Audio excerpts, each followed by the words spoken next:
Pues nada, buenas tardes a todo el mundo, gracias por haber venido.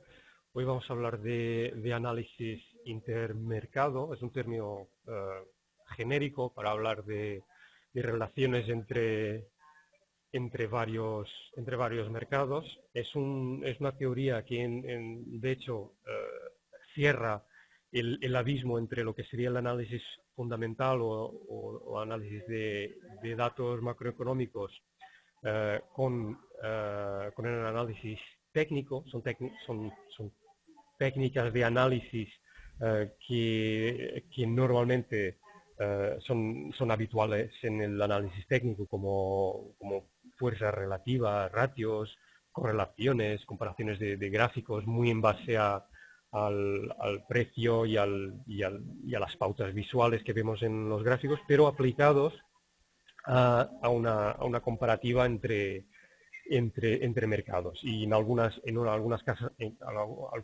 incluso tratamiento de datos fundamentales, de datos económicos vía gráficos, ¿vale? Entonces sería este ámbito poco explorado que uniría tanto la escuela fundamental como la técnica, y que para nosotros en el ámbito de las divisas cobra una especial importancia, ¿vale? Sigue siendo un poco bajo. Bueno, y voy a intentar aproximar más el micro para ver si... Pero realmente ya lo tengo al máximo el volumen. Bien. Yo agradecería en esta sesión, va a ser extensa y no quizás sencilla de entender para quienes no hayan nunca tomado contacto con otros mercados más allá de las divisas, pero yo desearía ya desde el inicio solicitar que aquellas preguntas que vayan surgiendo, que las dejemos para el final, porque por un lado puede ser que sean satisfechas durante la presentación, por otro también porque al tratarse de un modelo cíclico, desearía cerrar el ciclo con esta presentación para tal de que se entienda la rotación entre mercados. En todo caso, es una primera aproximación al tema. Haremos futuras sesiones sobre el mismo. Esto es tan solo para sentar las bases. Dicho esto, cabría decir también que el modelo del ciclo económico que vamos a ver aquí no es un modelo estático, ¿vale? Es un modelo idealizado que vamos a tratar, que no siempre encaja con la realidad, pero que ha sido un modelo que ha sido predominante durante casi todo el siglo pasado, salvo quizás la década de los 30, y que en su lógica, pues como enseguida veréis, explica muy bien las relaciones entre mercados en una economía orientada al mercado. Parte del principio de que ningún mercado se mueve solo, ¿vale? Que todos los mercados de alguna manera están interrelacionados.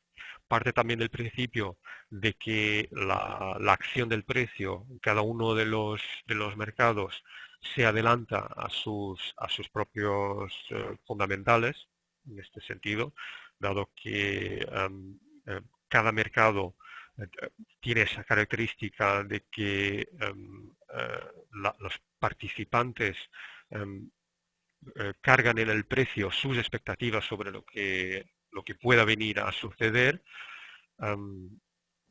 de manera que esto da lugar a una serie de relaciones de lideraje entre ciertos mercados. En esta imagen aquí arriba vemos lo que sería el ciclo entre estas tres clases de activos: los bonos, la bolsa y las materias primas, ¿vale? En constante oscilación, y también en con una secuencia determinada, ¿vale?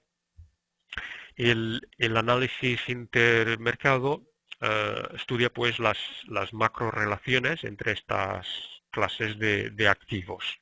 Estudia también el impacto de estas relaciones en las rotaciones de capital entre sectores de los mercados bursátiles, los cuales también eh, de una manera recíproca también pueden servir de indicadores adelantados a lo que sucede en los mercados más macro, de manera que posibilita una lectura a dos bandas, ¿vale?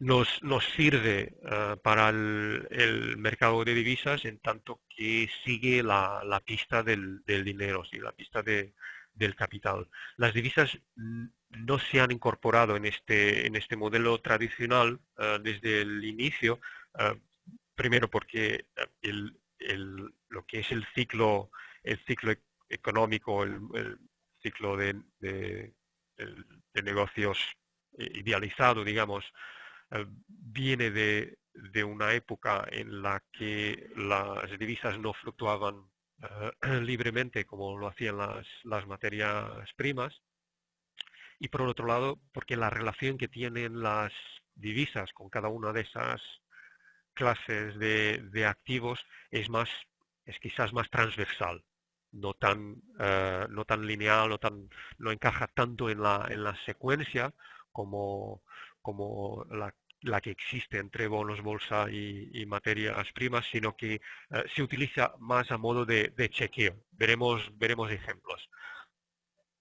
Aquí abajo en esta imagen vemos lo que sería propiamente el ciclo económico, este modelo idealizado, ¿vale? Que es esta curva en negro aquí, que oscila por encima y por debajo de una línea de equilibrio, y cuando la línea está por encima significa que la economía está en un estado de expansión, y por debajo en un estado de recesión, ¿vale? Hemos dividido este modelo en 6 etapas que pasaremos a explicar. Cada una de estas etapas corresponde al cambio de dirección en uno de los mercados. De hecho, si comparamos este gráfico con este más arriba, vemos que el ciclo económico propiamente está más cerca, o el mercado que estaría más cerca del ciclo económico idealizado es la bolsa, ¿vale? Que tiene una sensibilidad a estos movimientos cíclicos en la economía, eh, digamos, menos retardada, y tenemos los bonos que se adelantan y las materias primas que se retrasan frente al ciclo. Por lo tanto, esta flecha verde, por ejemplo, en la etapa 4, corresponde con este pico aquí en el precio de los bonos, ¿vale? De ahí las flechas. En cada una de las etapas hay un mercado que cambia de dirección, ¿vale? Los inversores han utilizado este modelo para buscar desequilibrio, un desequilibrio entre dos mercados, y capitalizar en el retorno hacia un nuevo punto de equilibrio, ¿vale? Lo mismo que quizás podamos hacer mediante osciladores en un gráfico de divisas. El concepto vendría a ser el mismo: ver dónde hay desequilibrios, donde hay eh, señales en un mercado que denoten un desequilibrio en otro, y adelantarse así a una corrección en la economía, ¿vale? Apostando por el mercado que está más lejos del punto de equilibrio o más distorsionado, ¿vale? En- es, este es un modelo, como he dicho, idealizado, es decir, la economía no se mueve realmente de esta manera cíclica tan perfecta. Eh, Se ha visto que las expansiones han durado más que las recesiones, al menos en lo que ha sido el siglo pasado, cuando se aplicó este modelo. incluso algunos ciclos no llegan a experimentar realmente recesiones severas, ¿vale? Con lo que cabe esperar que en un gráfico de precios realmente no veamos algunos de estos cambios de dirección encajar con el modelo idealizado, ¿vale? Cuando hablo de modelo idealizado es lo mismo que estuviéramos hablando, por ejemplo, de ondas Elliot y os estuviera enseñando pues la onda 1, la 2, la 3, la 4 en un esquema idealizado, que después en un gráfico real lo que son las proporciones, la sincronía de cada uno de estos eventos va a depender de lo que está sucediendo bajo ese mismo esquema a una escala menor y a una escala mayor. Si estamos en una onda expansiva uh, en una escala grande, pues todas las ondas que sean de corrección, que estén bajo la influencia de esa onda, pues serán recesiones o retrocesos menores porque estarán luchando contra una influencia mayor que va en otra dirección. En ese sentido, todo lo que son análisis de ciclos y el análisis intermercado, pues también tiene algo de eso, al menos tendríamos que tener eso en mente, ¿vale? Bien, después de esta breve introducción pasaremos a ver las 6 etapas del ciclo, ¿vale? Empezando por la fase 1 en el esquema idealizado, ¿vale? La tenemos aquí, es el mismo gráfico, estamos en la etapa 1, cuando los bonos, la renta fija, crea un suelo y empieza su tendencia alcista, ¿vale?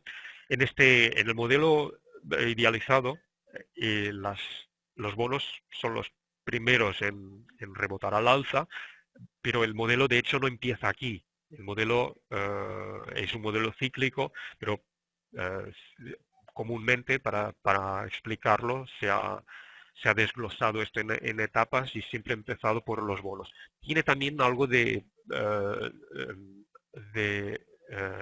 de lógica en sí, dado que los bonos son pues el origen prácticamente de todos los movimientos en mercados financieros, pues porque es allá donde se establece el precio del dinero y allá donde el precio del dinero es lo que vendrá después a determinar lo que hacen otros mercados, ¿vale? De ahí que el bono sea el punto de enfoque, digamos, de donde parten los análisis de intermercados.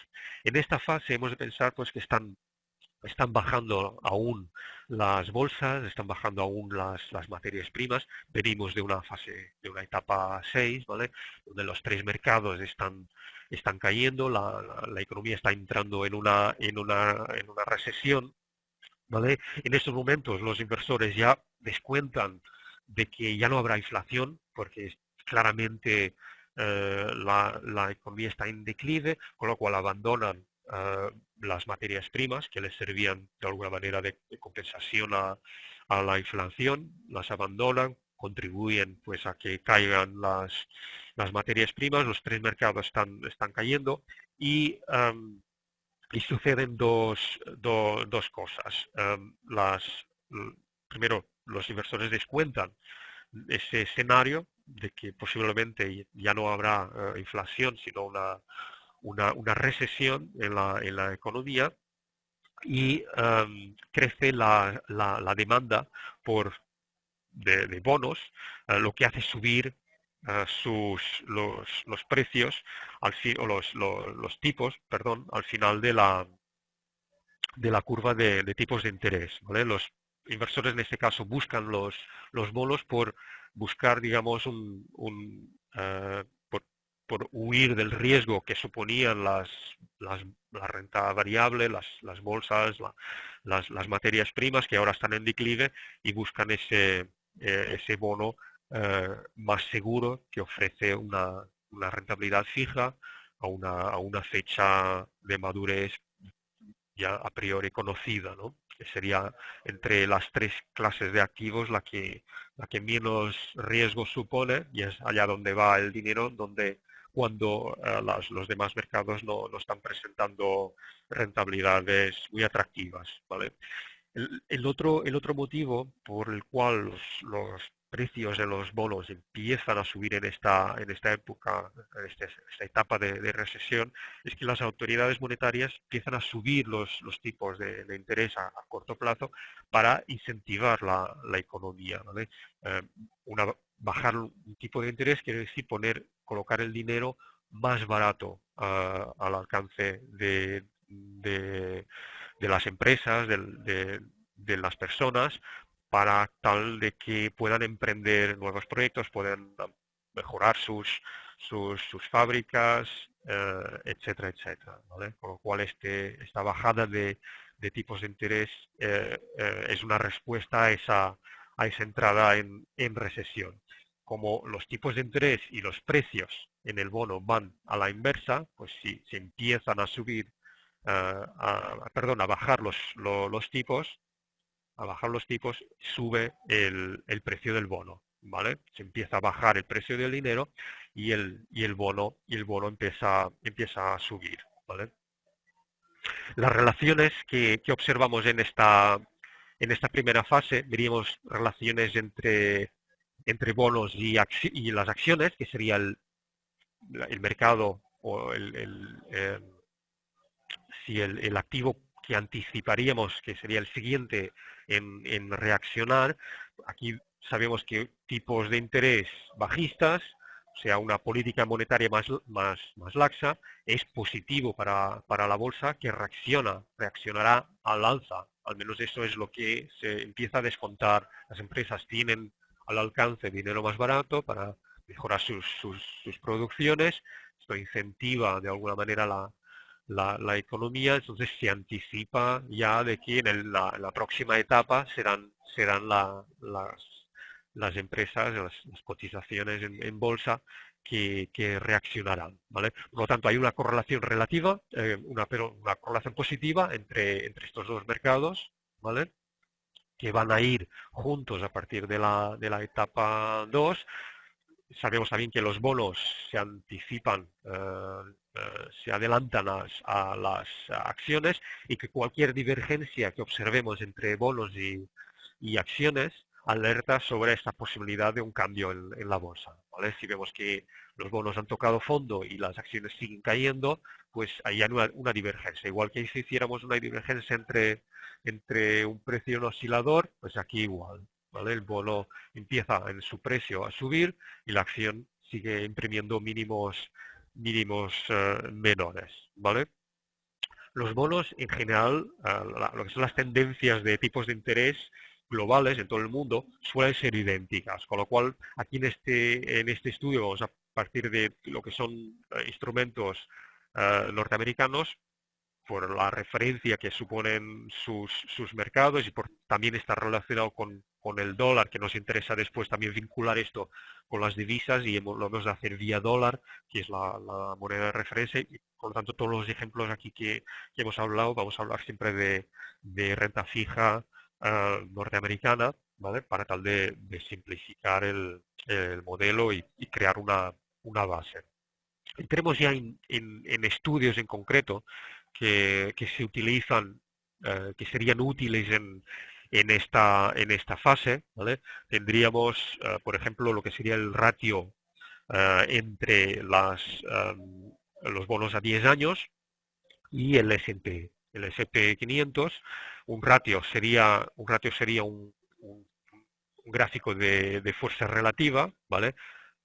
Tan sencillo como dividir el precio de un activo por otro activo y obtienes un ratio. Y esto te muestra la fuerza relativa. Es decir, no necesariamente, en este caso, por ejemplo, que dividimos las acciones perdón, el bono por las acciones, ¿vale? Si el ratio cae, está en declive, quiere decir que los bonos tienen un desempeño menor que las acciones, ¿vale? hemos de imaginar esto, si aquí tenemos el, el nominador y el denominador aquí abajo, si las acciones, si las acciones aumentan en número, ¿vale? Si aumentamos el número del denominador, la división, ¿vale? Será menor, ¿vale? Si baja el denominador, tendremos un número resultante mayor, con lo cual un ratio ascendente, ¿vale? Esto quizás pueda parecer algo abstracto, pero es muy sencillo.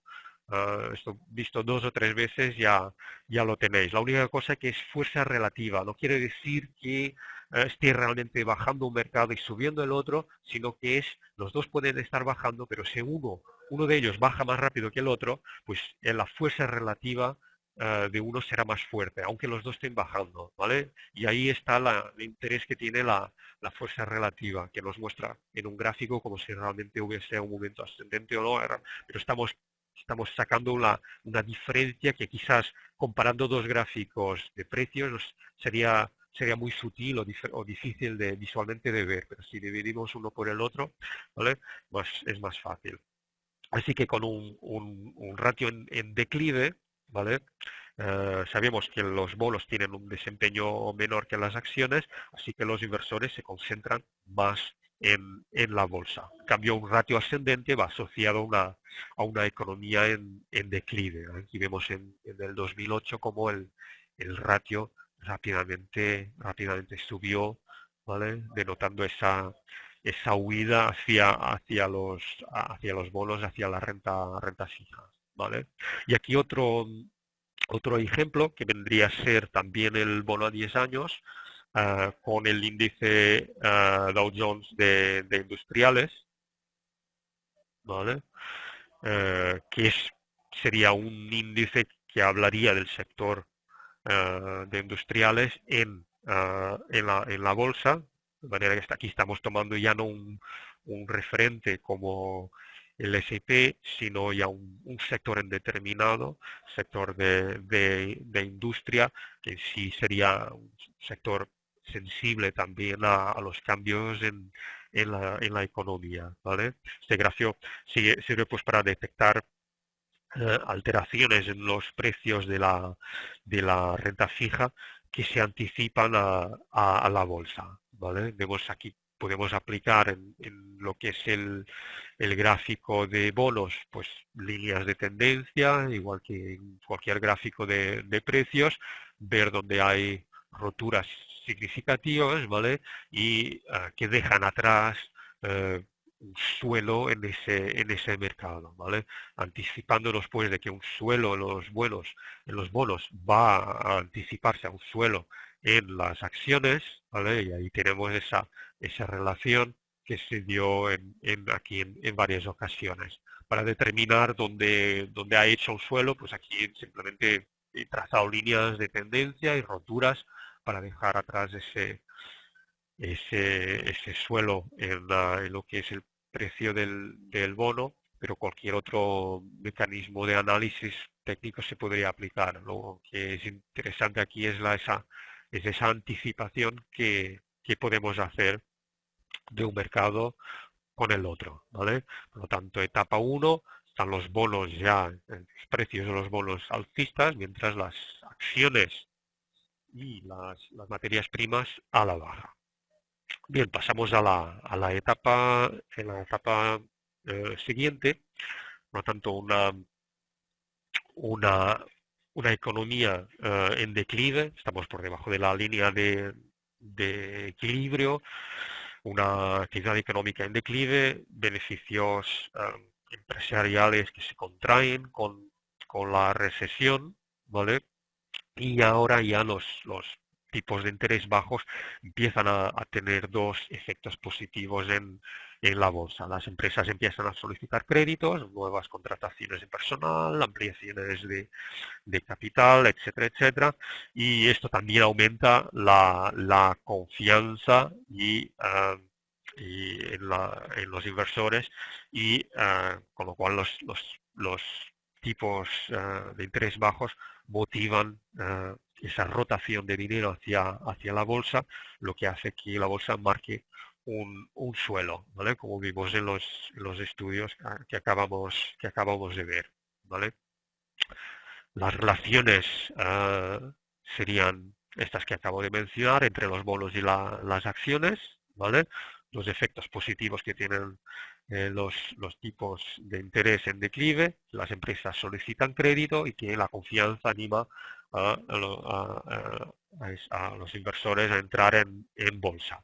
En cuanto a las acciones y las materias primas, que serían el siguiente activo en reaccionar a una mejora en la economía, se puede decir que tradicionalmente van opuestos estos dos activos, excepto en las etapas de expansión y contracción tardías, que sería la etapa 3 y la 6, que es la siguiente en la que entraremos. De manera que ya nos podemos empezar a adelantar a ese cambio, estudiando ya algunos casos en esta etapa. Aquí estamos avanzando rápido en lo que normalmente es un ciclo que no hay una duración fija para lo que es el ciclo económico. Se han hecho paralelos con el ciclo de Kitching, con el ciclo presidencial, que serían ciclos en torno a 4 o 6 años, que no es normalmente la duración de estos ciclos que se hablan aquí. Y los estudios que estoy utilizando son estudios en base a gráficos diarios, semanales, mensuales en algunos casos. Pero la lógica que se transmite con este modelo es una lógica que incluso en un mercado intradía resultaría útil, ¿vale? Con lo cual es también una de las razones por la que os estoy introduciendo el tema, es porque quizás ahora sea difícil de ver cómo se puede aplicar esto con las divisas, pero poco a poco iremos profundizando en el tema. Pero al ser algo de complejo, pues hemos de captar esa lógica en el ciclo, digamos, más macro para después poder entrar en detalles, ¿vale? Volviendo a las relaciones entre acciones y materias primas, las materias primas, digamos que no empezarán a reaccionar si no hay presiones inflacionistas, si no la economía no se acelera demasiado, las materias primas no tendrán una reacción. Una nota antes de que avancemos. Cuando yo hablo aquí de materias primas, hablo del concepto de commodity, que es un anglicismo que vendría a ser la mercancía o el producto de primera necesidad. No siempre estoy hablando de materias primas como tales, sino como en un significado más amplio, de materia prima o producto primario usado para referirse a un producto o incluso un servicio de uso corriente y no diferenciable o difícil de diferenciar, ¿vale? Esto sería el significado más amplio de commodities, ¿vale? Y es en este sentido. He querido traducir todos los términos, pero quizás lo más preciso sería hablar de commodities, ¿vale? Productos commodity, pues puede ser el petróleo, el oro, la sal, el café, en cuanto también a materias primas, pero commodity en el sentido de algo que no es diferenciable o difícil de diferenciar, pues se puede hablar también de servicios, de trabajos, de ciertos trabajos que se llaman trabajos commodity, etcétera, etcétera. Incluso las divisas vendrían a adoptar un comportamiento muy similar a las commodities en ese sentido, de que es algo no diferenciable. Un dólar aquí es un dólar en todo lado. Con lo cual, las divisas muchas veces se dicen que se comportan como commodities y es en ese sentido amplio del término. Bien, esta era solo una nota así de lado. Aquí vemos pues en la fase que estamos, en la etapa 2, bonos, acciones ya alcistas, materias primas aún en declive, y estudios que nos puedan ser útiles en esta etapa, pues por ejemplo, un ratio entre un índice de materias primas y el promedio del Dow Jones Industrials, por ejemplo, ¿vale? Tenemos aquí este ratio en rojo, ¿vale? Y aquí en púrpura, no, sí, aquí tenemos el Nasdaq en comparación con y el oro también. Vemos, por lo tanto, aquí está que ¿vale? Que el pánico del crash aquí en el Nasdaq y también la reacción aquí en el ratio, ¿vale? Que muestra una huida de las acciones hacia los bonos, ¿vale? Un movimiento, un movimiento contrario a las, a la lógica que se venía siguiendo durante todo el siglo XX, ¿vale? Este punto de inflexión aquí sería el momento en que pasamos de aplicar este modelo que estamos estudiando ahora, que sea un modelo en el cual el temor que tendrían las economías sería el de inflación, aquí a pasar a que el temor sea de deflación, ¿vale? Y de ahí que las relaciones que estamos observando ahora tengan mucha similitud con lo que sucedió en los años 30, pero entre medio prácticamente estas relaciones que vemos hoy no se dieron.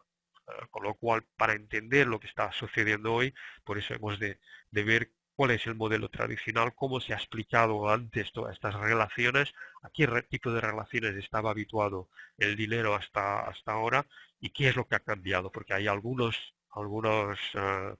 hechos que sí que han cambiado en los últimos 10 años, pero que serán más fáciles de entender si, si, si sabemos lo que ha sucedido antes, ¿vale? Aquí tenemos un ratio entre el Dow Jones Industrials y el oro, ¿vale?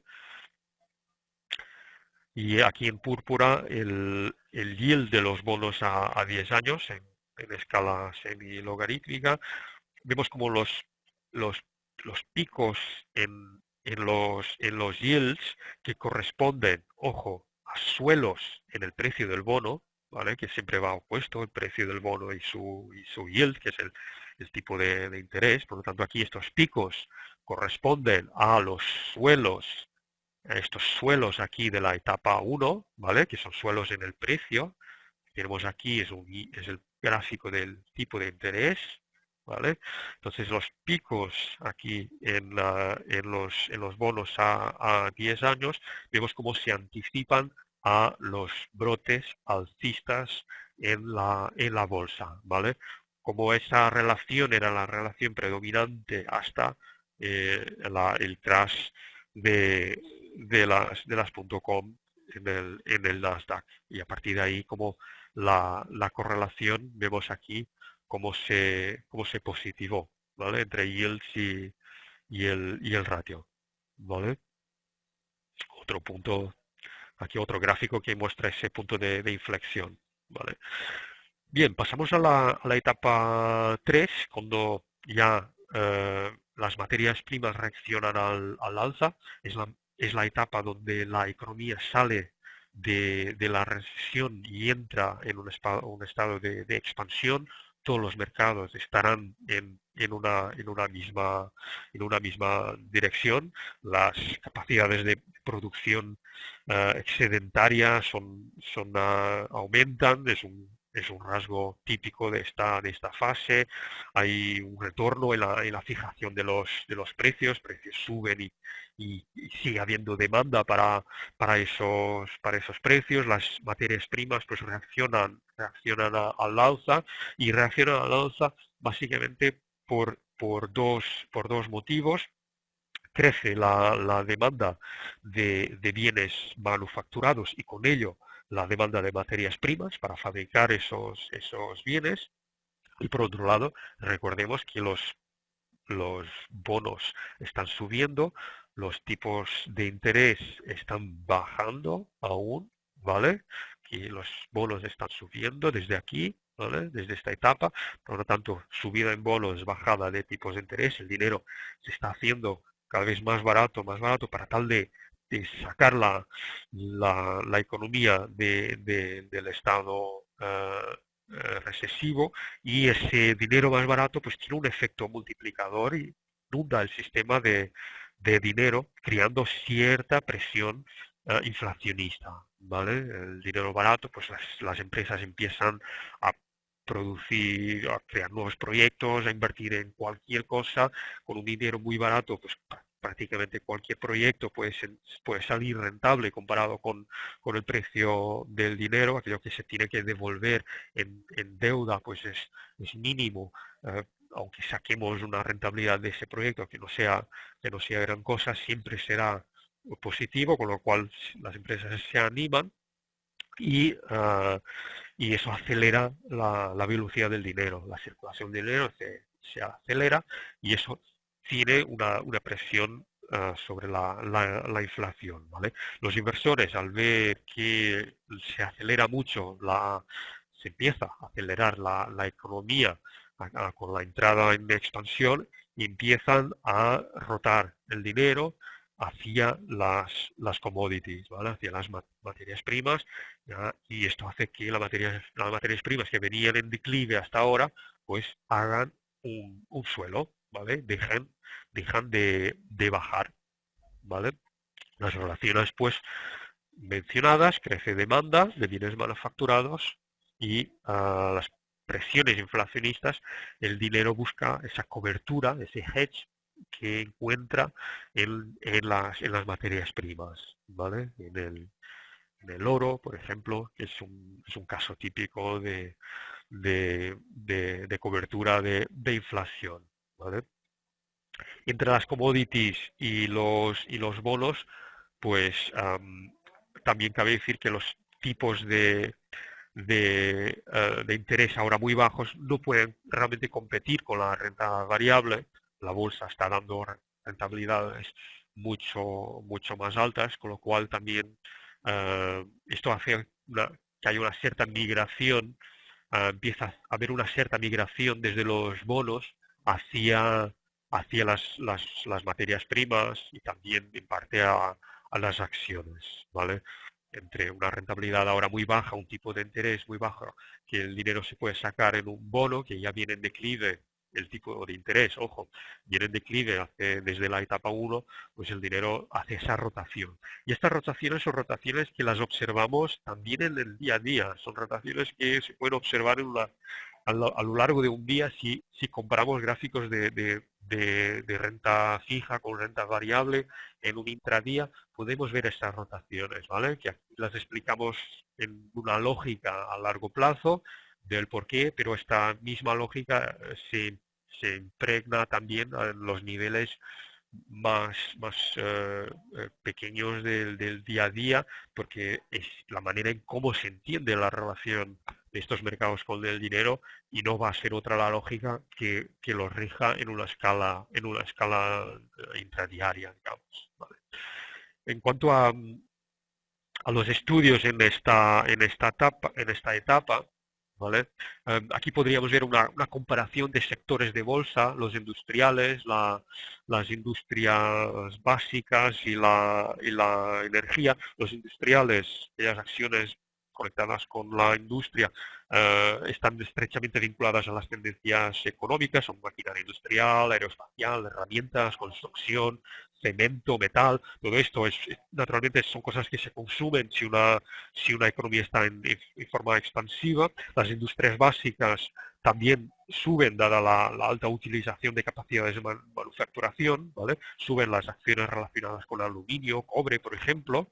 En cambio, eh, caen acciones relacionadas con sectores de bienes de consumo básico, aquellas acciones que se desempeñan mejor cuando la economía contrae, ¿vale? Igual la energía, sube la energía porque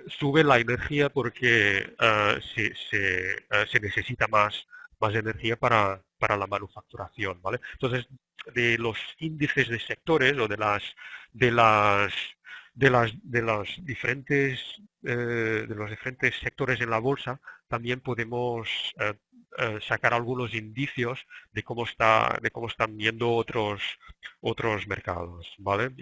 No entraremos demasiado aquí en índices propiamente de sectores, pero que también es parte puede ser parte del análisis, ¿vale? Aquí entramos ya en primero contacto con la divisa, en la relación materias primas con el dólar, ¿vale? La correlación en el modelo tradicional, al menos, tal como eh, habló mucho eh, eh, Martin Pring y John Murphy, que fueron los dos que realmente trataron de de llevar este modelo hacia el análisis técnico, tratan mucho el tema de cómo incorporar las divisas en el ciclo de negocios, y la correlación tradicional era inversa, ¿vale? Por lo menos hasta el cambio de siglo, y la lógica era que una subida en el dólar se consideraba no inflacionaria, en dado tanto que presiona sobre los precios de las materias primas. Recordemos que las materias primas están cotizadas en dólar, con lo cual había esa correlación inversa.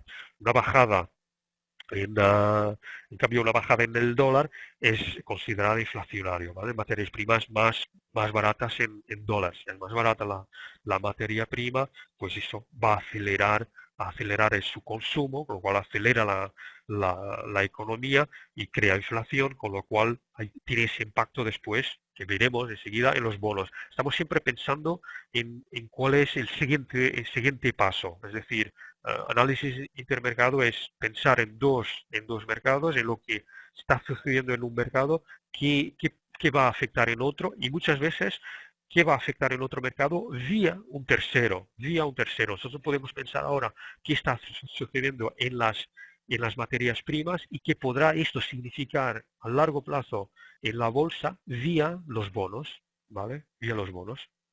¿Ok? Em, también tendríamos, se podrían hacer estudios por lo tanto, entre lo que son bonos y el dólar, ¿vale? En este sentido, el dólar sirve de indicador adelantado a los tipos de interés vía las commodities. Si baja el dólar, se hace más barata la commodity, se acelera la economía, con lo cual afecta el precio del dinero, y el precio del dinero va a condicionar su divisa, la divisa a la cual está, bueno, de esa economía en cuestión, ¿vale? Un dólar fuerte llama la atención de inversores globales hacia la renta fija y variable americana, en este caso, y viceversa. Un dólar débil, con un dólar débil, el capital migra a mercados de otros países, ¿vale? Esto está relacionado con rentabilidades relativas y absolutas. Son muchos términos aquí nuevos, pero que todos ellos se utilizan en análisis intermercado. Los inversores globales buscan comparar cuál es la rentabilidad relativa que pueda tener un índice de bolsa en otro país, pero la rentabilidad absoluta la miden en cuanto que miden el crecimiento de ese índice en su divisa, porque puede ser que relativamente haya una tendencia alcista en una determinada bolsa, pero al final esa rentabilidad en términos absolutos sea nula o negativa, porque la divisa con la que va a invertir ese inversor extranjero está, está en declive, ¿vale? Bien, pasamos a la siguiente etapa. Estamos ahora en la etapa 4, que correspondría a un estado tardío de expansión, ¿vale? Ya a mitad de la expansión económica, la demanda de dinero barato presiona sobre el precio del crédito, hemos visto, y hay dos razones por las que las materias primas afectan el tipo de interés, o digamos el precio de los bonos, que es ahora de nuevo el primer mercado a cambiar la dirección, ¿vale? Siempre en este orden. Las dos razones por las que las materias primas afectan los bonos es una, las empresas empiezan a emitir deuda para nuevos proyectos, viendo que estaba el dinero tan barato, pues dice, oye, si tenemos que aumentar capacidad, si teníamos este proyecto que queremos hacer, pues vamos a hacerlo ahora que está el dinero barato, si no, no lo podemos hacer. ¿Vale? Emiten su deuda, bonos privados, aumenta por lo tanto la oferta de deuda en el sistema, aumenta la competitividad para atraer capital que está invertido en bolsa y esta competitividad entre bonos hace que los tipos de interés también suban. Si ellos quieren con su deuda emitida que esa deuda la compren los inversores, han de ofrecer un tipo de interés pues algo atractivo, lo cual esto presiona los tipos de interés al alza, tipos de interés al alza, bonos, precio del bono a la baja. ¿Vale? La segunda razón sería porque las autoridades monetarias suben los tipos de interés a corto plazo para combatir esa inflación, ¿vale? Sería el segundo motivo, ¿vale? Los bancos centrales, vistas de que se está acelerando tanto la economía, dicen, uy, se está calentando mucho, vamos a frenar y empiezan a subir los tipos, empiezan a poner los tipos, los bonos, con tipos de interés más atractivos para tal de llamar el dinero hacia ese aparcamiento que sería el bono, ¿no? Es decir, ojo, no invertís en nuevos proyectos, invertid en renta fija, que os damos pues 4%, por ejemplo, a lo mejor con tu proyecto quizás hagas un 4, un 5 el primer año, porque no quieres un 4% seguro. Entonces ahí el dinero empieza a dudar entre seguir en la economía productiva y en parte pues responde a esa subida de tipos y se aparca, ¿vale? Con lo cual esto ralentiza un poco esta subida, esta fase tardía de la fase expansiva. Bien. Perdón. En cuanto a estudios que se podrían observar en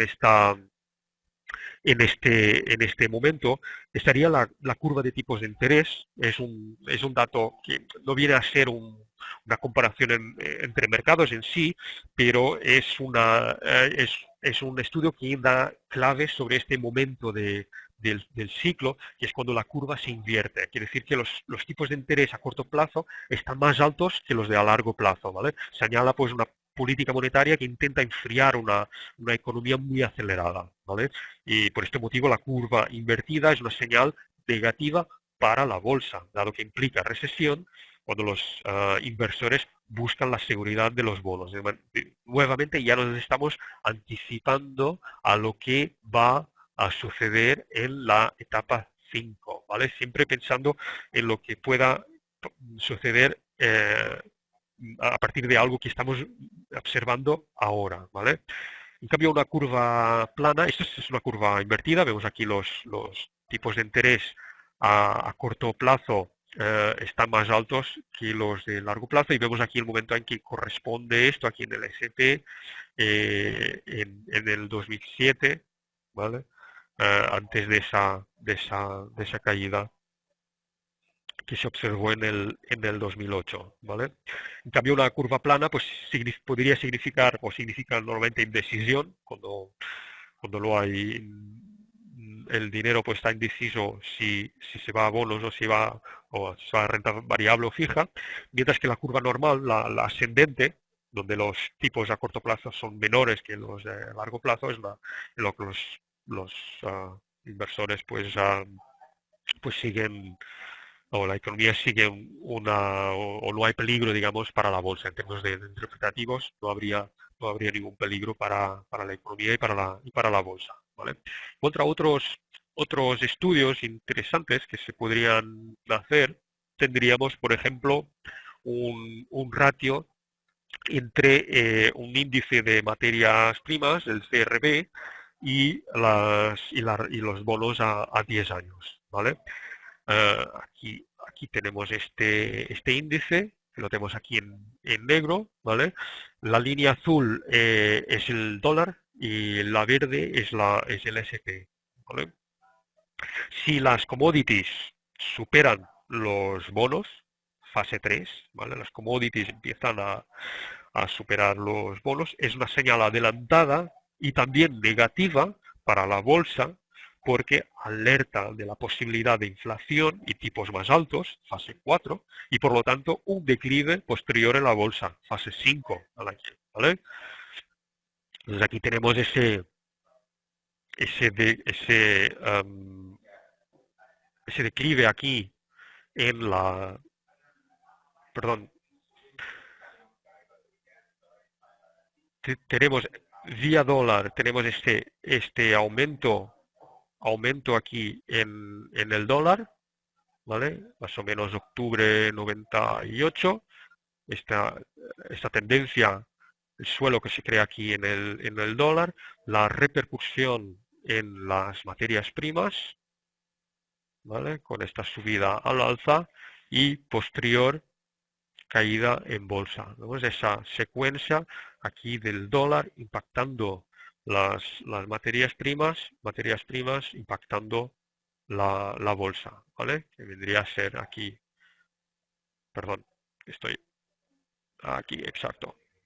Vía materias primas, vía bolsa, impactando la renta fija, que sería el ratio, perdón. Otro estudio serían el cobre, en vez de tomar un índice de materias primas, sería el cobre frente a la renta fija. Por veces el índice CRB se ve influenciado por el sector agricultural. Una falta de lluvia, por ejemplo, puede afectar a lo que son los granos, etcétera, y eso hace que imprima señales erróneas, con lo cual cuando hablamos de commodities, va bien tomar varios índices y varias commodities para verificar si realmente un cambio de tendencia en una se confirma con otra.